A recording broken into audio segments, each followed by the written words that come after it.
welcome to the Bible for Worship at St. Paul Lutheran Church on this 12th Sunday after Pentecost, when our gospel reading is written in the 6th chapter of the Gospel of John.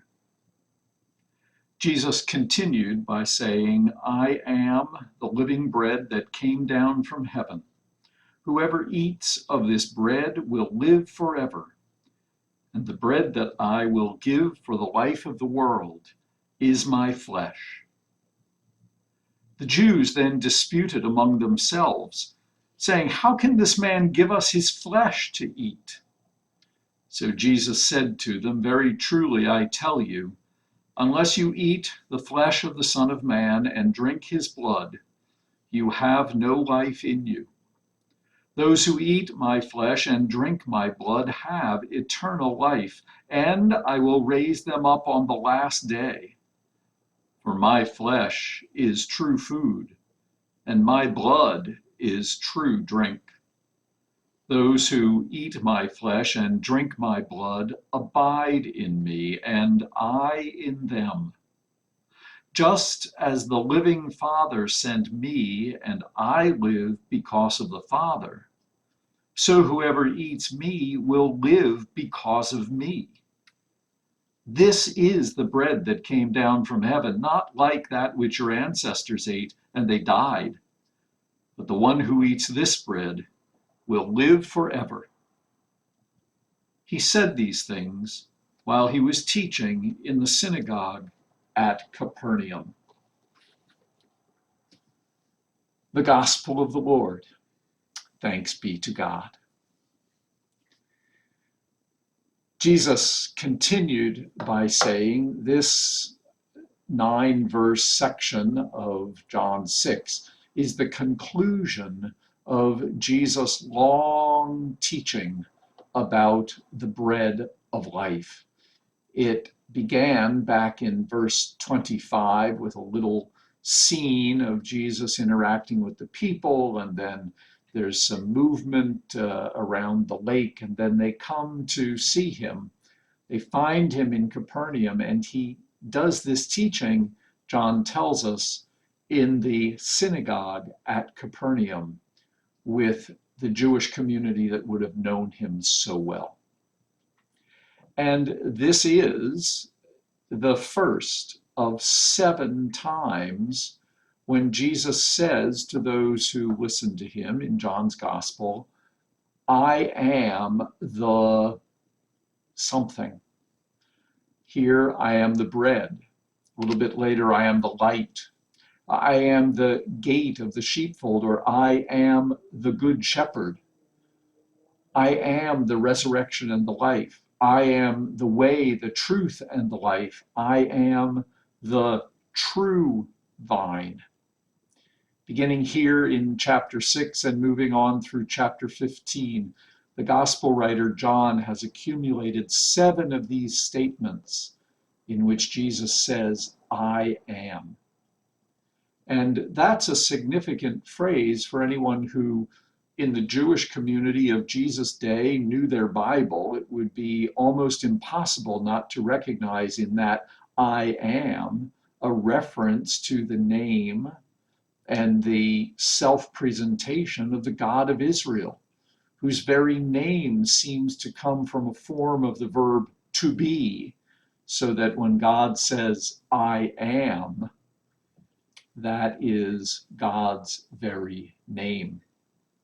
And these sayings, these 7 in which Jesus says, "I am the bread, the vine, the gate, the shepherd, the light, the resurrection and the life," whatever it may be, these indicate ways in which God relates to the world. It's similar to things that are seen in the Old Testament, in the Jewish Bible, in Psalms 35, for example, where God says, "I am your salvation," or in Exodus 15, verse 26, where God says, "I am your healer." These "I am" statements describe God in the way that God relates to the creation, and to humanity. And so when Jesus says, I am the living bread, the significance of this is that in Jesus, God is nourishing the world. And the setting of this chapter is Jesus at the Passover festival. So immediately the mind goes to the place of the manna in the wilderness, which actually earlier in the chapter has already been referenced specifically. The manna that God gave to Israel in the wilderness, which is recalled in the Passover story as it's told on the night of Passover, and that God nourishes God's people through that manna in the ancient times of the Passover, the Exodus, and now in John's community, that God nourishes this community in Jesus. Now, as is so frequent in John's gospel, the Jews are used by John as a kind of caricature of the opposition to Jesus, those who would challenge, those who would seek clarity. It's through the opposition of the Jews that John frequently brings clarity to what it is that Jesus is saying. They're a caricature that way. And there are multiple ways in which the word the Jews in John might refer to different groups: the leadership of the Jewish community, the Jews who followed Jesus, the Jews generally in the area, those who lived in Judea, which is where the terminology of Jews originally comes from. What it never means in the Gospel of John is the Jews that we know today or the Judaism that we know today. This is a relationship between John's picture of Jesus and John's picture of these different groups of Jews that is specific to the historical situation of the first century. And we have to read it that way to understand how these Jewish caricatures or Jewish characters in the story help us to understand what John wants to tell us, not about Jews, but about Jesus. The clarification here is how to understand Israel's God at work in Jesus as nourishment. And John seems to want to draw something of a distinction between the manna of old and Jesus and the Holy Communion or Lord's Supper, the bread that Jesus gives for the life of the world, as he says, for the community today. Israel, as it celebrates the Passover in John's day, is about being the people of God, a people chosen by God and given a way of life to be God's witnesses and ministers in the world, a people who have a hope of ultimate redemption based on the fact that they have experienced God's redemption or rescue from the power of Pharaoh in Egypt back in the time of the Exodus and the Passover.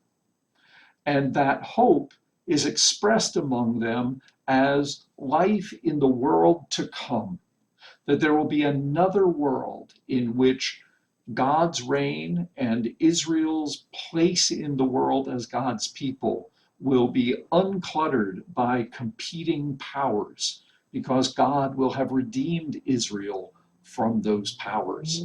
Israel as the people of God, looking to a future in which the world to come represents the fullness of their redemption.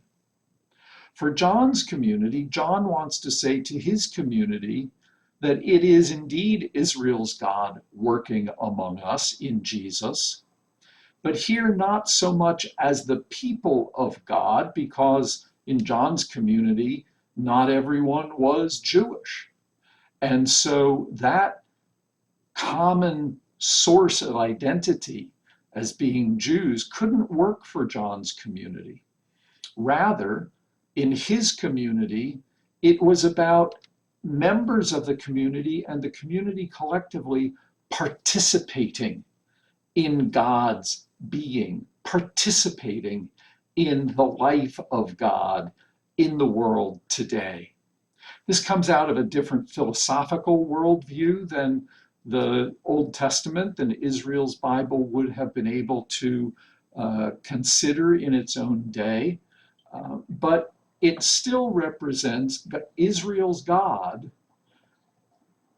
moving in and living among a people who can identify themselves as God's people because they participate in God's life. The word that John uses, and he uses it here, is that they abide. They abide in Jesus, and Jesus abides in the one he calls his Father.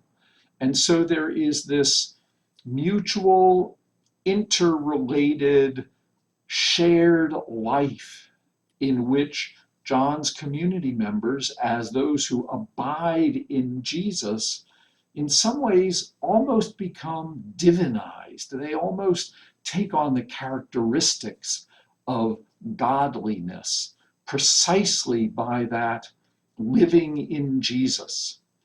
And in this passage, John says that happens because Jesus comes to live in them through the sacrament of his body and blood, through their eating this living bread that has come down from heaven. And so God ultimately reaches all people in distinctive ways, but reaches all people, those in Israel, those in John's community, those in our world. And God calls all people to life in God in these diverse ways, to life in God's ways, to life in God's promise, to raise us up, to create that world to come, to know the fullness of being alive in God. God bless.